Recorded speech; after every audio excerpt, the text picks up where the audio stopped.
Now, while what we went through might seem a little contrived, especially for a premeditated example, you'll see this type of pattern often when it comes to extending Drupal and trying to get the functionality that you want.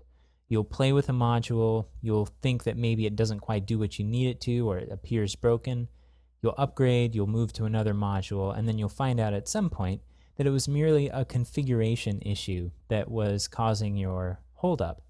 And as part of the process of solving this problem here in this example, we've demonstrated several different things that we can do in order to try to tackle an error.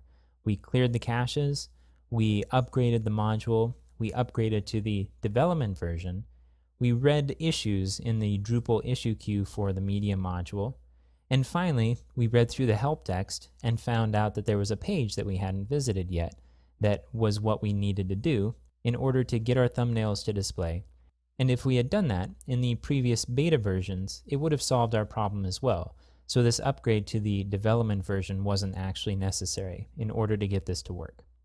So the question now is whether we're going to roll back our module to use an official release or if we're going to stick with the development version. For the purposes of this demonstration, we could go either way. So let's go ahead and keep the module as is in the development version, and then keep our eyes open in the future as we manage this site for a new release that incorporates any of the updates to the development version that we're currently using.